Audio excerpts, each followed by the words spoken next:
Boa noite. Hoje é 15 de junho de 2023. Está no ar mais uma edição do programa Outubro. Desde o dia 11 de junho, a Ucrânia desencadeou uma ofensiva em larga escala contra as tropas russas concentradas no Donbas, ao leste do país. Além de recuperar territórios perdidos para Moscou desde o início da guerra, o objetivo mais relevante parece ser o de cortar a ligação por terra entre o Donbas e a Crimeia, ocupada militarmente pela Rússia em 2014 e incorporada ao território russo a partir de um plebiscito entre os habitantes da Crimeia. O objetivo de cortar essa ligação por terra entre o Donbas e a Crimeia seria eventualmente obrigar as tropas russas a se dividirem para proteger as duas regiões em separado. O apoio dos Estados Unidos e da OTAN a essa ofensiva é total, em uma possível aposta em derrotar a Rússia militarmente. Moscou, por sua vez, contestando Kiev, anuncia o fracasso da ofensiva, com muitas fontes afirmando que a destruição da barragem de Nova Kakhovka em 6 de junho teria sido uma ação russa para criar problemas na retaguarda ucraniana. Essa barragem se localiza no rio Dnipro, é o maior reservatório europeu e foi o local de uma das maiores operações militares da Segunda Guerra Mundial, a Batalha de Dnipro, um contra-ataque soviético contra o exército alemão. Para analisarmos o novo cenário da guerra na Ucrânia, conversaremos hoje com Rita Coitinho, socióloga e doutora em geografia, autora do livro Entre Duas Américas, Estados Unidos ou América Latina, e especialista em assuntos da integração latino-americana. Pedro Marim, editor-chefe da revista Ópera, ex-correspondente internacional do Brasil do site Global Independent Analytics, autor de Golpe é Guerra, Teses para Enterrar 2016 e coautor de Carta no Coturno, a volta do Partido Fardado no Brasil. E Jones Manuel, historiador graduado pela Universidade Federal de Pernambuco, educador popular e comunicador digital. Em nome de Opera Mundi, eu cumprimento os três convidados. Faremos o possível para ler eventuais perguntas da audiência, com prioridade aquelas realizadas por membros de nosso canal no YouTube ou que forem acompanhadas por contribuições através do Super Chat e do Super Sticker. Vamos à primeira pergunta. A ofensiva da Ucrânia contra a Rússia, deslanchada no dia 8 de junho e sustentada pela OTAN, representaria uma clara sinalização que os Estados Unidos, a União Europeia e a própria Ucrânia escolheram o caminho da guerra total sem perspectiva visível para qualquer negociação de paz? Com a palavra, Rita Coitinho. Boa noite, Breno, Jones e Pedro. Bom, Breno, essa me parece ser a interpretação correta a respeito da posição do Ocidente na guerra da Ucrânia, né, desde aquelas negociações que aconteceram em Istambul, quando parecia que a gente talvez pudesse chegar ali a algum entendimento entre Moscou e Kiev, e o Ocidente fez questão de entrar, né, com declarações incentivando a guerra, dizendo que a Ucrânia não podia aceitar um acordo tão rápido, enfim. Desde então, a gente tem uma escalada da participação do chamado Ocidente na guerra da Ucrânia, uma presença ainda mais declarada, vamos dizer assim, porque já tinha a presença da OTAN desde antes do conflito, mas digamos que a OTAN assume, né, um protagonismo no conflito naquele momento. Então, o Ocidente deixou claro, eu falo Ocidente, né, para falar da Europa e dos Estados Unidos, né, eles gostam desse nome. Na verdade, é um nome que a gente devia abolir e encontrar outro. O imperialismo, vamos dizer assim. O imperialismo e seus aliados colocaram naquele momento a sua intenção, né, de levar a Rússia a uma situação de esgotamento militar, com a expectativa de causar uma debilidade do governo, no governo da Rússia e, quem sabe, até uma mudança de regime na Rússia a partir do desgaste causado por um conflito prolongado. Então, desde então, a gente tem o incremento das forças, dos equipamentos militares ucranianos por meio de insumos e equipamentos enviados pela Alemanha, principalmente, mas também pela França e pelos Estados Unidos, né, sob a coordenação da OTAN.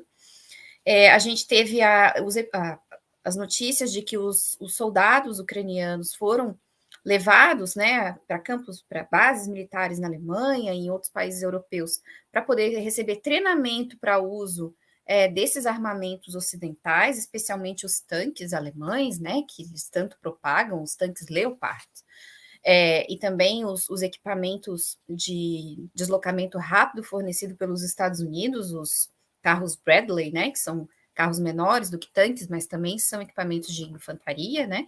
Então, os soldados ucranianos receberam treinamento por parte das forças ocidentais. Isso mostra, quando o Ocidente faz isso, ele não está mostrando que está incentivando a paz, né? E sim que busca, com o prolongamento da guerra, o enfraquecimento do governo russo, das forças russas e das suas capacidades de defesa até a sua rendição. Me parece que essa é a ideia. Não sei até que ponto vai ser possível levar o conflito, mas a ideia e o plano do Ocidente, com certeza, é esse. Muito bem. Com a palavra, Pedro Marinho.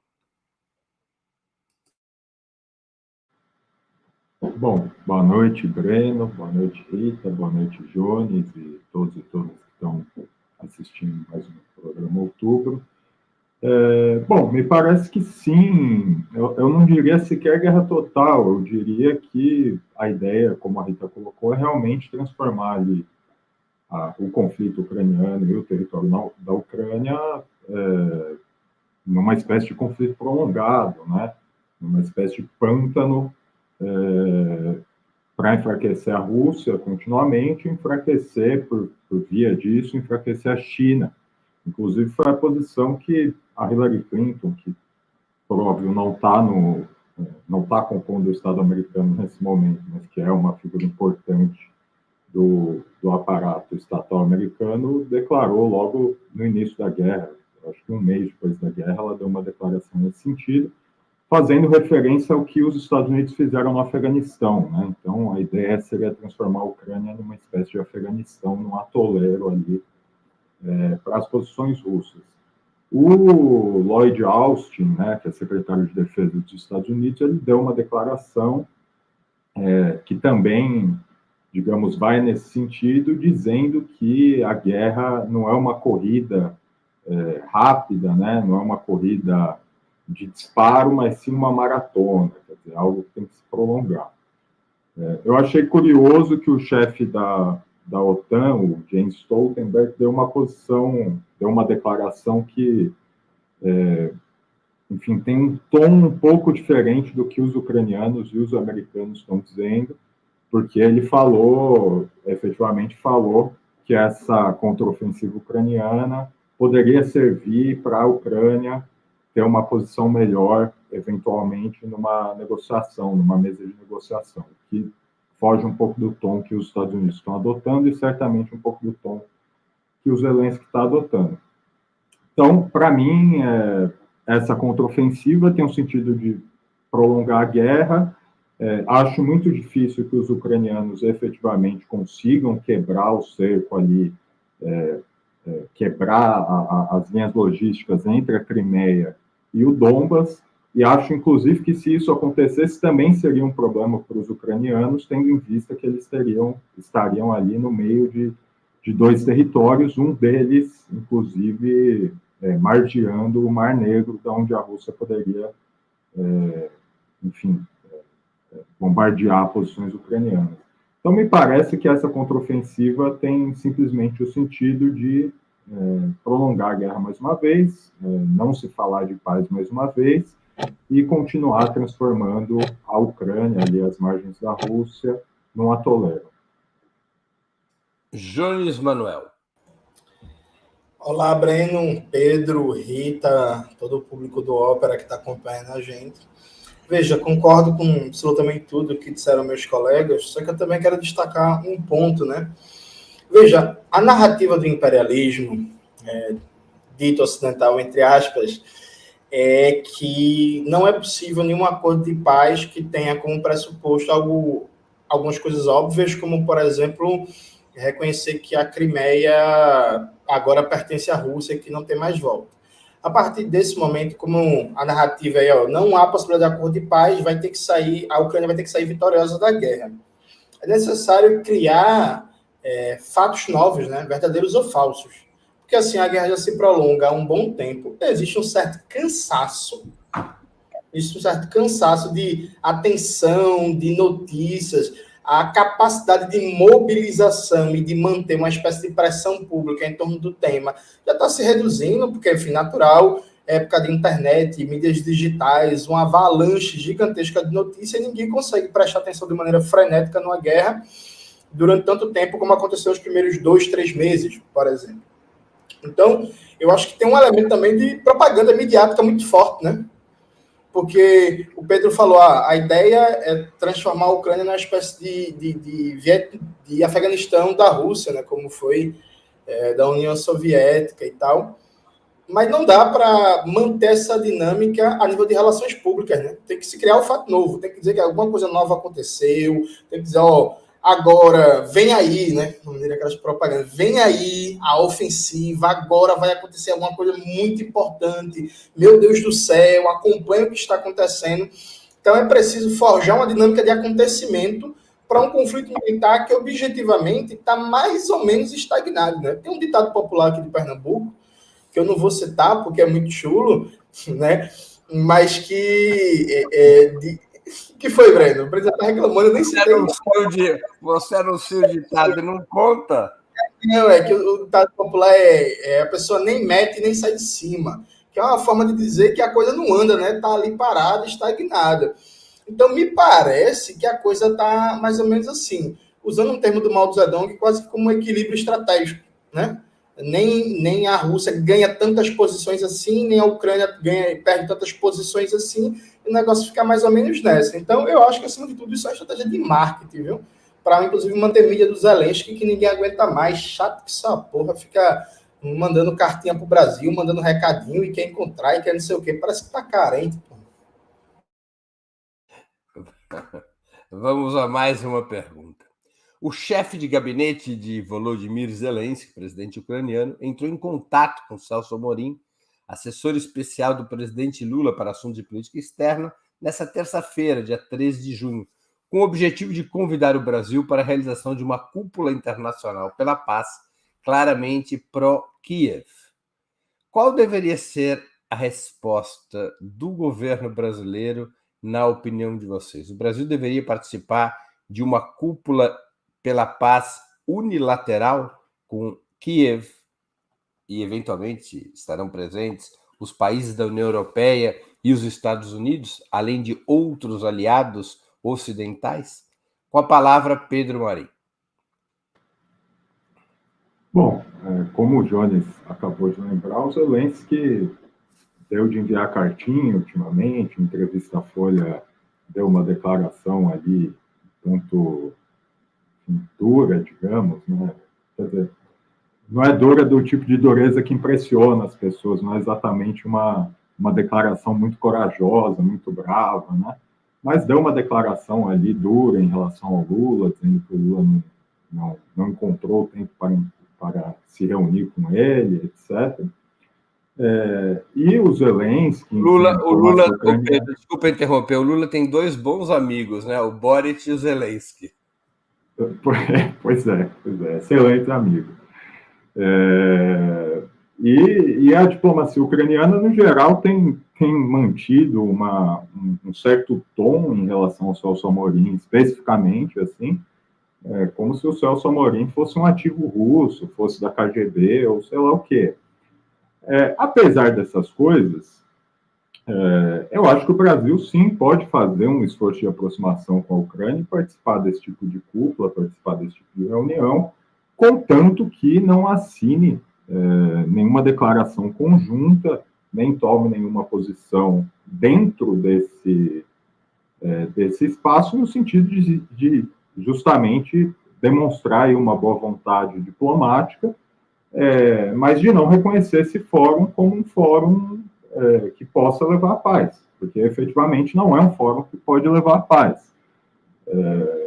o Jones também falou disso, de como existe uma certa jogada de marketing em torno disso, e um dos elementos desse grande marketing ocidental é lidar com a questão ucraniana de uma forma muito cínica, como se, efetivamente, ao mesmo tempo que eles querem se beneficiar da existência do conflito e da invasão russa, no sentido de acusar a Rússia justamente de ter invadido o país, não reconhecem que efetivamente existe um conflito, e que se há um conflito e você quer a paz, e você quer negociar de fato, você precisa estar disposto a conceder alguma coisa. Inclusive, é muito curioso que a posição do Zelensky seja tão dura em relação a não conceder nem a Crimeia, nem o Donbas, considerando que justamente o Zelensky foi eleito numa plataforma ali na Ucrânia muito crítica em relação à política do Poroshenko de não reconhecer os acordos de Minsk.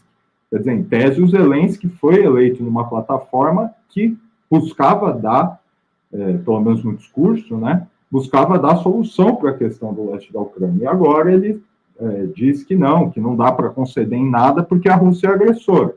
Bom, justamente, a Rússia é agressora, a Rússia é uma outra parte na negociação, e a Ucrânia tem que estar disposta, se quer negociar, tem que estar disposta a conceder alguma coisa.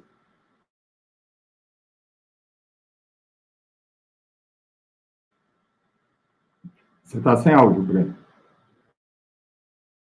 Perdão. Rita Coitinho com a palavra.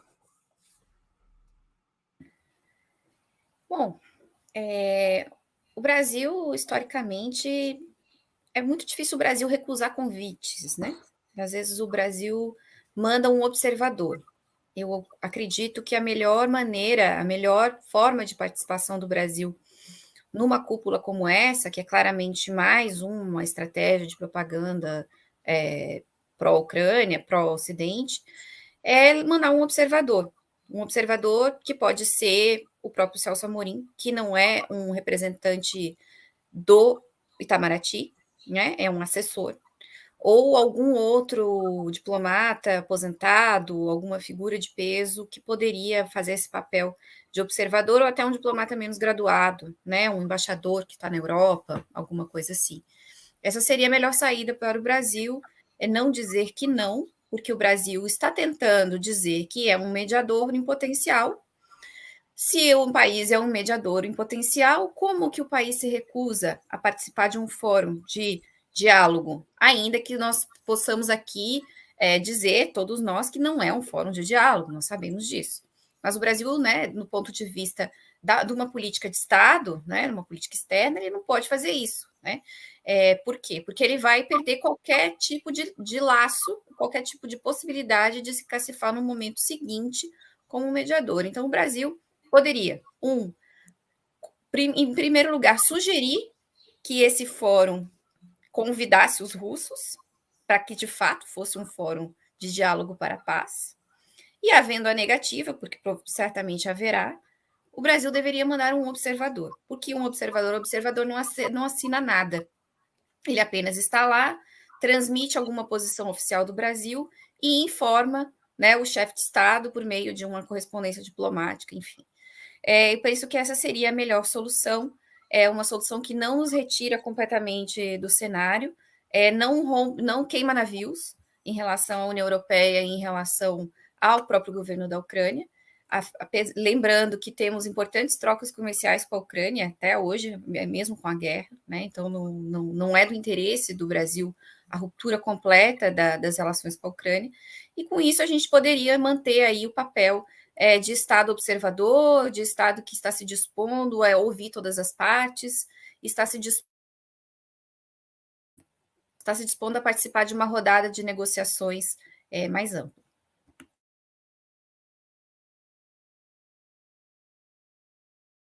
Com a palavra, Jones Manuel. Veja, eu acho que Pedro e Rita já falaram tudo, né? Eu acho que o Brasil, na posição de ser um mediador da paz, ele não pode recusar convite, agora não é isso, né? Numa posição de observador. Agora, tem um ponto que eu acho interessante. Eu acho que o Zelensky precisa de uma resposta às tentativas dele de constranger o governo brasileiro. sabe? Eu acho que isso não pode ficar assim, não, porque está parecendo várzea. Assim, aquela declaração dele sobre o presidente Lula, que quem perdeu foi Lula, porque não encontrou ele, veja, isso é uma deselegância diplomática, né? Existe um código de linguagem diplomática. A gente aqui, eu particularmente, falo o que quero, tiro onda, brinco, na linguagem diplomática, isso não existe. Não existe isso de você chegar e dizer numa entrevista, na coletiva de imprensa, que o chefe de Estado do outro país não quis me encontrar e quem perdeu sou ele, tipo, eu sou foda. Isso não existe. Se eu fosse o Brasil, diplomacia brasileira, eu dava umas botadinhas nesses alês, que começava com algumas coisas falando de democracia. Por exemplo, na Ucrânia, todos os partidos de oposição foram colocados na ilegalidade, né? Você tem vários indícios de violação dos direitos humanos praticados pelo governo e pelas forças paramilitares ligadas ao governo e pelas próprias forças armadas do governo. Eu começaria a colocar como alguns condicionantes de negociação e de diálogo respeito aos direitos humanos, legalização da oposição, respeito à democracia, fim da perseguição aos partidos comunistas e coisas do tipo. Eu acho que ele precisa de alguns constrangimentos. Também colocaria o cumprimento de alguns tratados e resoluções que, inclusive, o Brasil assina, ratifica, porque, por exemplo, hoje a Ucrânia é um paraíso para o tráfico de armas internacional, né? É um lugar que tem um fluxo intenso de armas sem controle nenhum, inclusive, nos próximos anos a gente vai estar debatendo a formação de grupos extremistas, terroristas e afins que tiveram armamento formado a partir do fluxo de armas para a Ucrânia, como foi, inclusive, o caso do Talibã e afins, né, com aquela palhaçada que os Estados Unidos fez no Afeganistão. Então, eu acho que está na hora de colocar alguns condicionantes para o diálogo para constranger o governo Zelensky. Eu acho que não pode continuar assim, não, sabe? Acho que é o momento de endurecer um pouco com eles, para eles saberem que, inclusive, cá entre nós, né, gente? Embora a gente, como o Rita muito bem pontuou, embora a gente tenha relações econômicas com a Ucrânia e tal, a Ucrânia está longe, mas muito longe de ser um dos nossos principais parceiros econômicos ou ter uma importância geopolítica fundamental para a diplomacia na América Latina. Então, o menininho lá, ele tem que baixar a bola, né? Chato que essa porra. Por isso que eu, se fosse chanceler, mandava ele se fuder, mandava parar de mandar cartinha, vai procurar aí, ganha pra guerra e para de aperrar o juízo.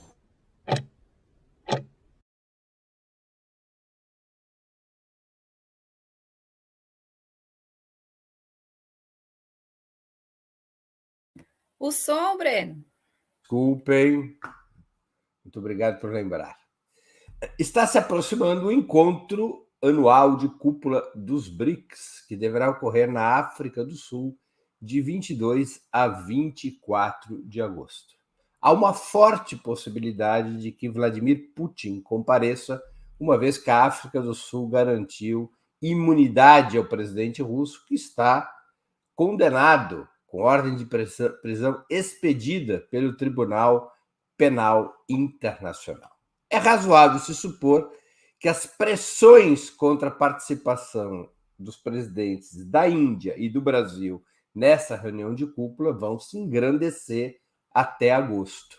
O presidente Lula deveria participar do encontro de cúpula dos BRICS com a presença de Vladimir Putin, mesmo que essa presença eventualmente trouxesse danos às relações do Brasil com os estados centrais do capitalismo ocidental. Com a palavra, Rita Coitinho. Claro que ele devia participar da cúpula. Afinal, é a cúpula dos BRICS. Não é a cúpula dos melhores amigos da Rússia ou a cúpula dos admiradores do Vladimir Putin, né?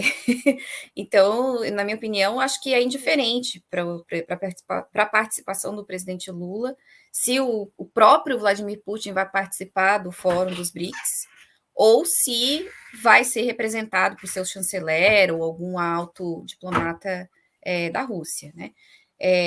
Para o Brasil, os BRICS são um fórum central, né, na articulação com o Sul Global, para além da articulação latino-americana, eu diria, e acho que não estou forçando a mão, que os BRICS, para além da nossa articulação continental, são o principal fórum de interesse do Brasil na sua política externa desde mais ou menos 2015, 2016. Essas articulações têm sido prioritárias, né, para os governos brasileiros sob governos progressistas, né? A gente exclui aí o período do governo Bolsonaro, do governo Temer, e ainda assim não tiveram coragem de sair, né? Só baixaram um pouco o tom.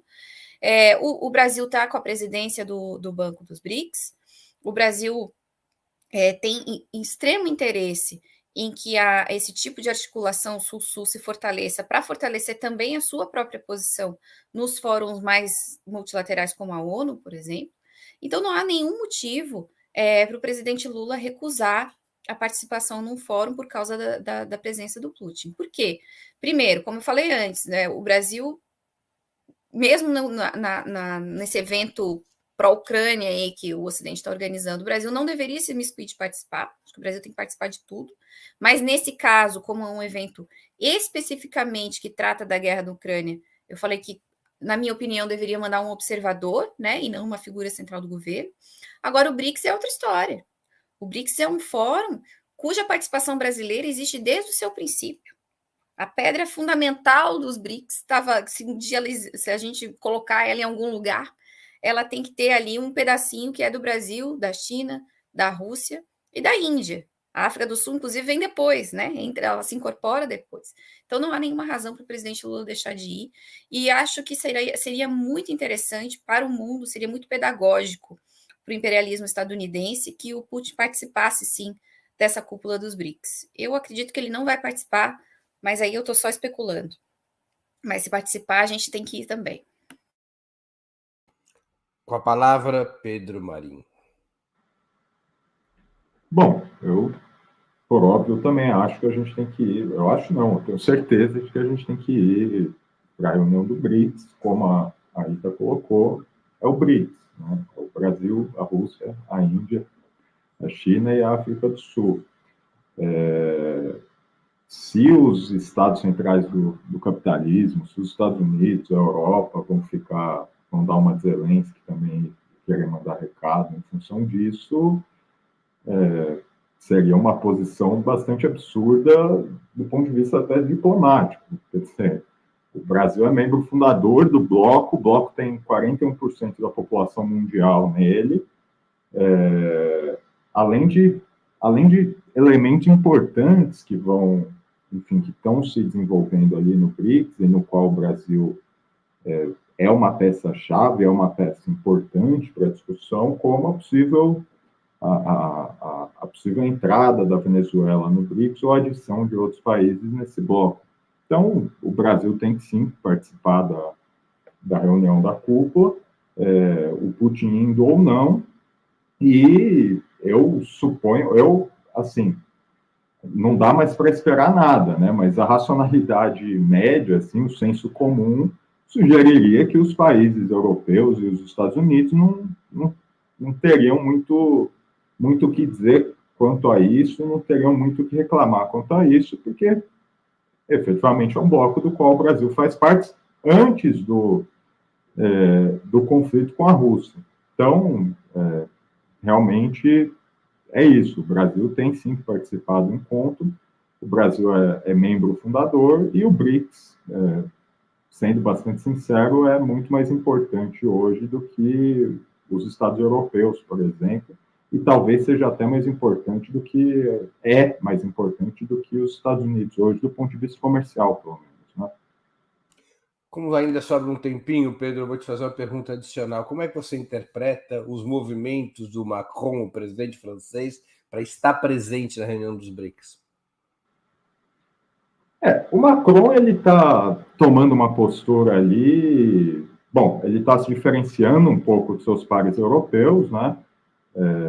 Ainda bem, até que enfim, isso é uma coisa boa que alguém represente essa voz dentro da Europa, mas eu não colocaria muito peso nessas posições do Macron. Primeiro porque é o tipo de posição que apelam tanto para o público francês, e segundo que a França não é uma Alemanha, né?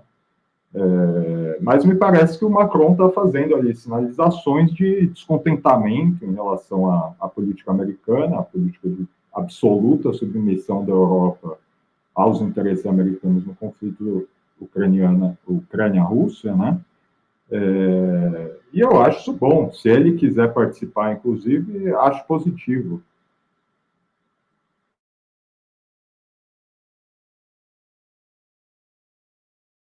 Com a palavra, Jones Manuel. Então, eu tenho um total acordo, de novo, com o que foi dito por Rita e Pedro. Agora eu acrescento um ponto. Veja, acho que está muito claro para todo mundo que quem assumiu um papel de submissão aos Estados Unidos no conflito da Ucrânia só está tendo prejuízo, né? Ficou muito claro, por exemplo, que a Alemanha não ganhou absolutamente nada, né, com a guerra da Ucrânia. Pelo contrário, a Europa Ocidental, de maneira geral, vem sofrendo com alta do custo de várias cadeias produtivas, uma certa inflação, dificuldades econômicas, tem algumas questões também que não aparecem tanto. Entrou em recessão técnica esse trimestre. Exatamente. Tem algumas questões que não aparecem tanto na mídia, porque os imigrantes são brancos, né? O povo gosta mais de branco, mas tem um problema de imigração também que acrescenta o problema que já está ligado às intervenções imperialistas na Síria, na Líbia e todos os processos, enfim, de guerra do Afeganistão, Iraque. Então, veja, a Europa, por exemplo, não está ganhando absolutamente nada com a guerra da Ucrânia. Pelo contrário, o papel da soberania relativa da Europa vis-à-vis os Estados Unidos, essa soberania relativa está sendo reduzida como uma das consequências da guerra da Ucrânia. Então, eu acho que tem um sinal para o mundo também, que a gente não ganha nada entrando num papel de vassalo absoluto dos Estados Unidos nesse tipo de aventura, de isolamento total da Rússia, do Vladimir Putin, de apoio absoluto à Ucrânia. Passado mais de um ano da guerra, eu acho que há uma sinalização muito clara para quem quiser ver, e aí, claro, nem tudo depende só de percepção política, né? Os Estados Unidos, inegavelmente, têm mecanismos de pressão geopolítica, militar, diplomática, econômica, ideológica, para submeter os outros países e suas respectivas classes dominantes, né? Mas o cenário objetivo impõe resistências e reticências. Aliado a isso, quero fazer um comentário sobre o Macron, né? Recentemente, eu estava lendo uma reportagem e o autor falava de um complexo delírio de grandeza francês, né? Há um histórico na diplomacia francesa do pós-Segunda Guerra Mundial de tentar ter um papel mais ativo e altivo na diplomacia, meio que tentar se colocar contra os Estados Unidos, tem mais autonomia, um líder europeu, com a nostalgia do passado francês de um grande, gigantesco império colonial, né? Na verdade, o Macron, desde o seu primeiro mandato, volta e meia dá uma declaração dessa, a OTAN tá céfala, temos que criar o exército europeu e tal, só que o Macron, ele fala muito e na prática as coisas não se transformam em política concreta, né? Lembra alguém aqui no Brasil. Muito que bem. Vamos a mais uma questão, mas antes eu vou ler aqui 2 superchats e no momento que vocês consideram, um deles é uma pergunta que é dirigida ao Jones, no momento adequado ele responde. A Maria de Lourdes Santana Fernandes pergunta: Breno, Jones, o que acham do comentário de Elias Jabor? Eu nem sei qual foi o comentário, mas o Jones, que acompanha tudo que acontece no Twitter, no Facebook, no Instagram, no TikTok, certamente vai poder responder essa pergunta. E a Maria de Lourdes, ela faz mais uma contribuição no Superchat. Agradeço a Maria de Lourdes. Ela diz: Breno, no outro chat, lhe agradeci por todos os esclarecimentos desde 2015. Agradeço a você, querido Breno, por hoje estar aqui ouvindo e acompanhando os acontecimentos além dos golpes no Brasil. A todos um abraço de paz. Ela deve estar se referindo à entrevista que eu dei para o 247 sobre junho de 2013. Aliás, nessa sexta-feira, temos o lançamento aqui em São Paulo do livro Junho de 2013, Rebelião Fantasma, editado pela Boitempo, que eu fui organizador junto com a Maria Carlotto. Na segunda-feira no Rio de Janeiro e na quinta-feira em Recife, sob o comando do Jones Manuel, que também é autor do livro. Então, junho de 2013, Rebelião Fantasma. Lançamento em São Paulo agora, dia 16, às 7 horas da noite, na livraria...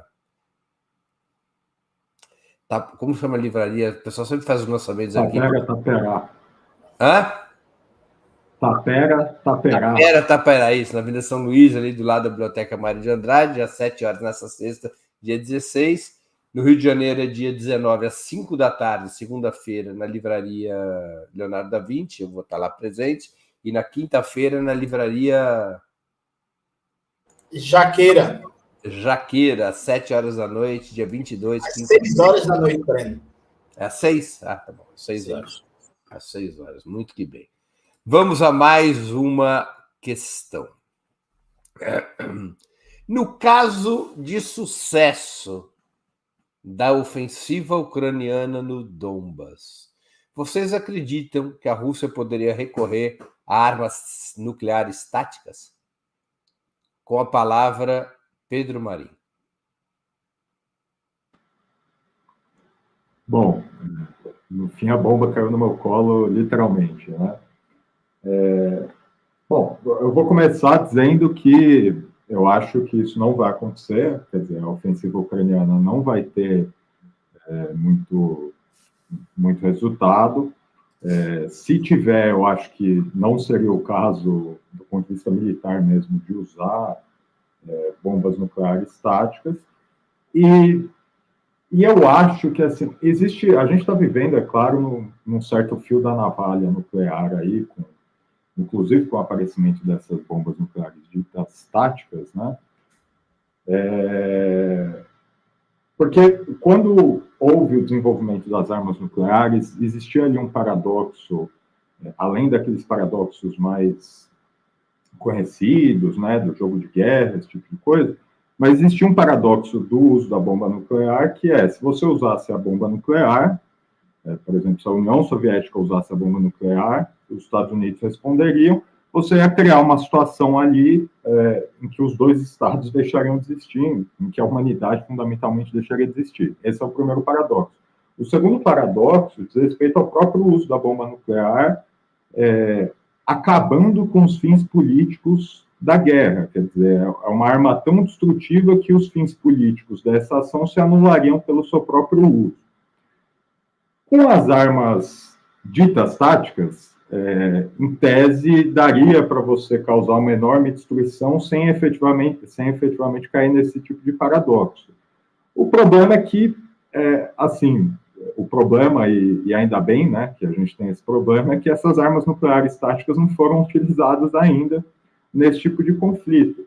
E eu diria mais, veja, a Rússia, em Belarus, acabou de chegar lá algumas ogivas nucleares táticas da Rússia, o Lukashenko anunciou isso essa semana, eu acho. Só que, veja, os Estados Unidos têm mais de 100 ogivas nucleares espalhados ali em bases militares da OTAN na Europa. Então, de certa forma, esse paradoxo se mantém ainda, mesmo com esse dito uso limitado ou essa capacidade de destruição limitada dessas bombas. Então, bom, não acho que a ofensiva ucraniana vai conseguir efetivamente quebrar as linhas de comunicação Crimeia-Donbás. Acho que se isso acontecer, não se faz necessário o uso de armamento nuclear, e acho que não vão usar esse tipo de armamento nessa ocasião, porque seria esses paradoxos que a gente colocou aqui ainda se mantêm, né, no horizonte.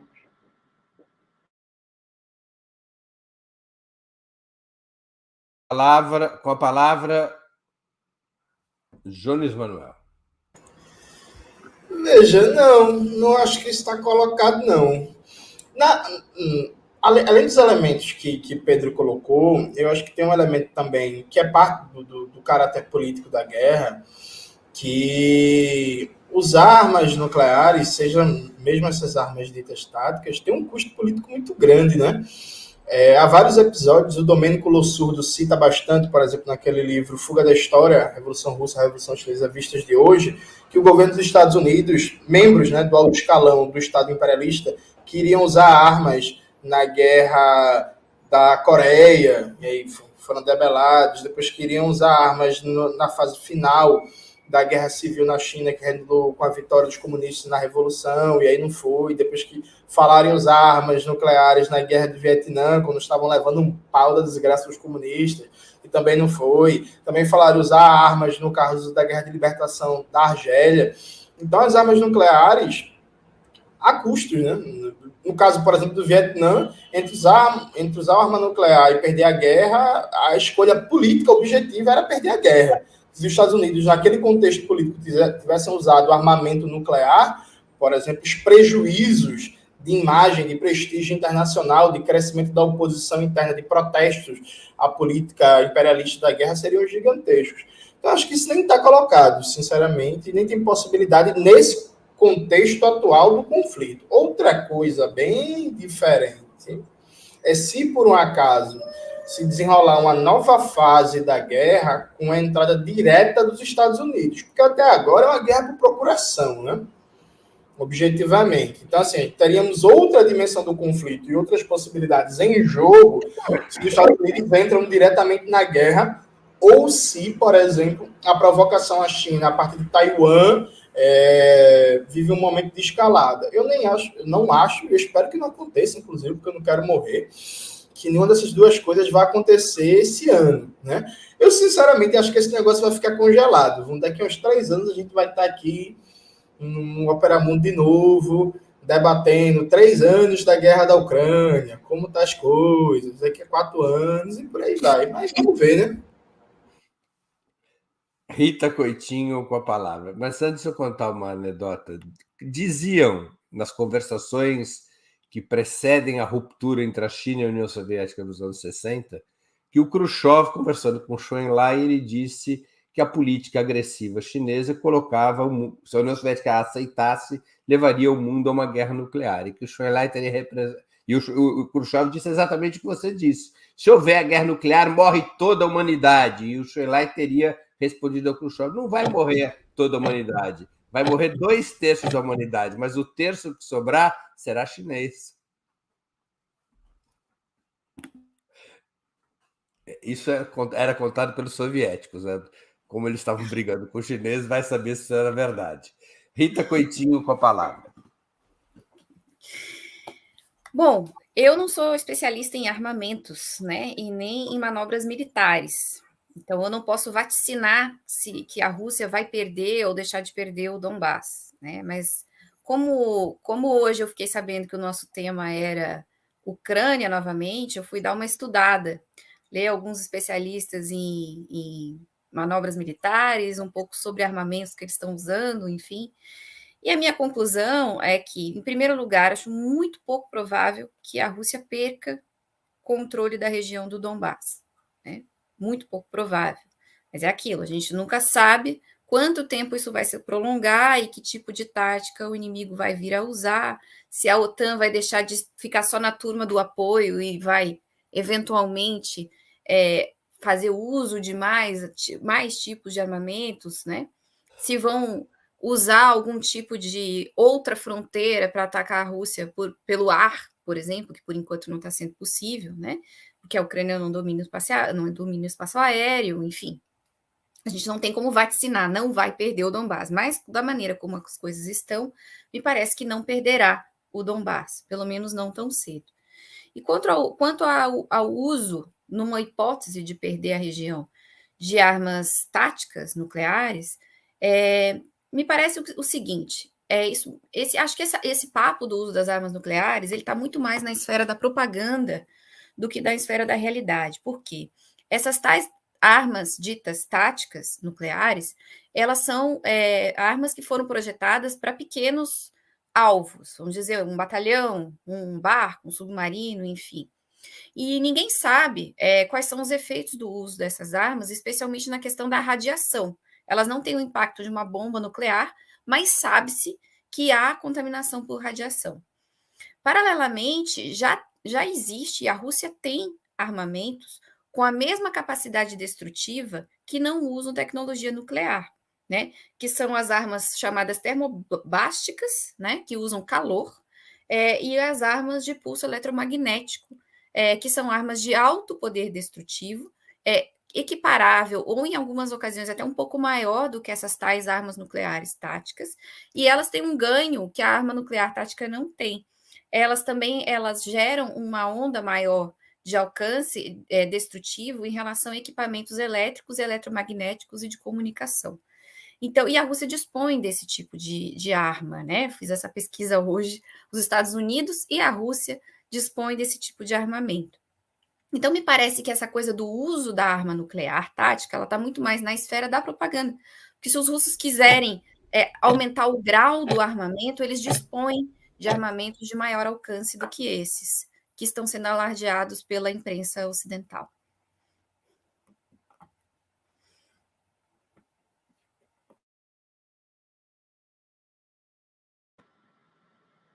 O áudio, Breno. Tá sem som, Breno. Eu estou esquecendo, é que eu estou fechando aqui o som por causa da minha tosse, eu esqueço de abrir.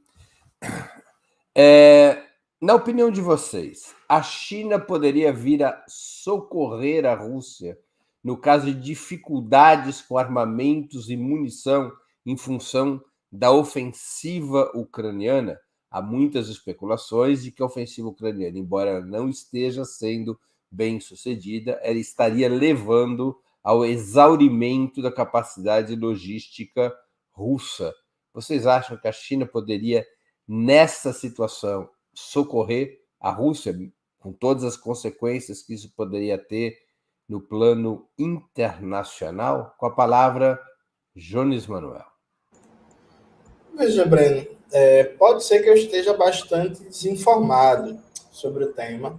É bem provável, dados os últimos acontecimentos na América Latina, eu não estou tão inteirado de alguns aspectos da economia russa, né? Inclusive, como sugestão aí, para a próxima quinta-feira, vamos falar da Colômbia e do Equador, pelo amor de Deus.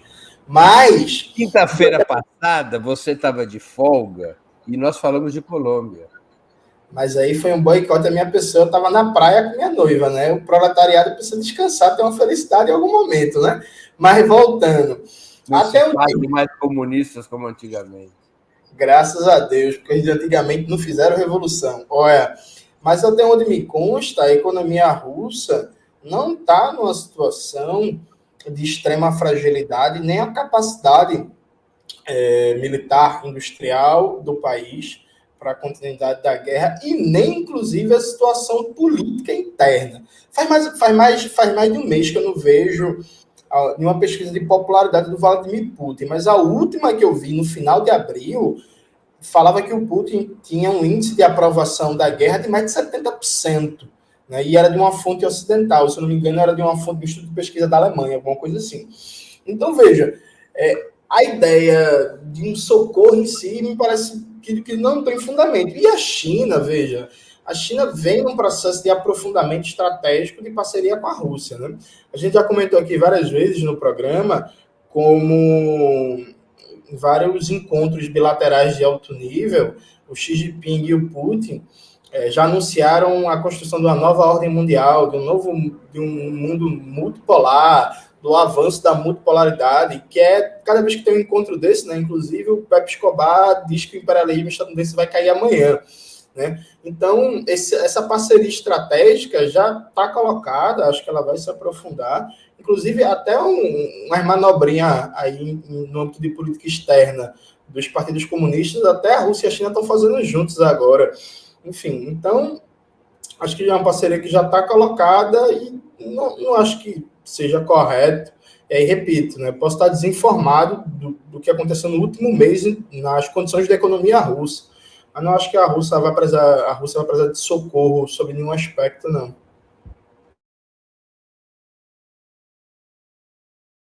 Rita Coitinho com a palavra.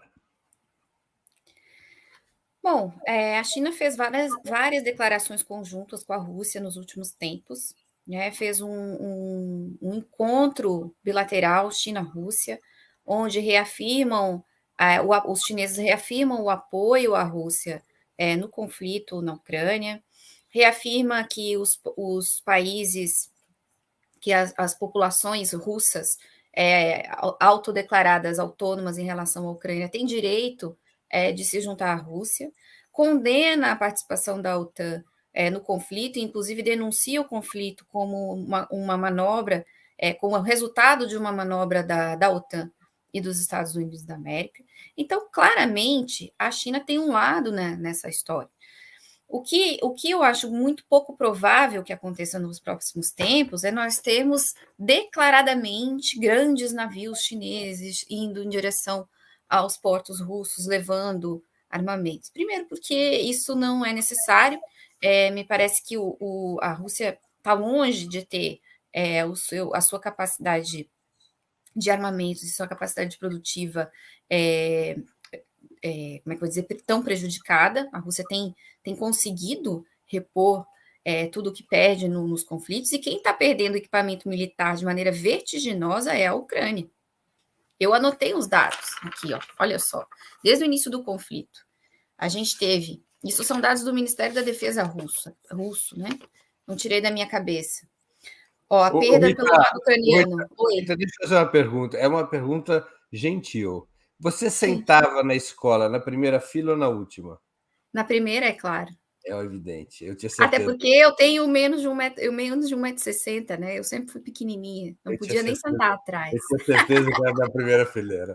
Olha aqui, 442 aviões, 238 helicópteros, 4.000 outros equipamentos aéreos, mais de 400 sistemas de defesa, mais de 9.000 tanques e outros veículos menores, 10.000 unidades de equipamento militar especial, e por aí vai. Tudo isso aí são destruição de equipamentos ucranianos. Não é que a Rússia não está perdendo equipamentos, mas o lado ucraniano é que vem perdendo de maneira vertiginosa. Agora, é claro, são 4.000 e não sei quantos quilômetros de fronteira entre a Rússia e a China. Há possibilidade de intercambiamento de equipamentos por ali, pelas fronteiras, não é necessário nenhum escândalo, né? Mas tudo isso é monitorado, o Ocidente vai ficar sabendo, com toda certeza. Mas eu acho que nós não vamos chegar nesse ponto, me parece, a não ser que o conflito se prolongue muito. É isso, e não há nenhum tipo de dúvida quanto ao lado da China nessa questão.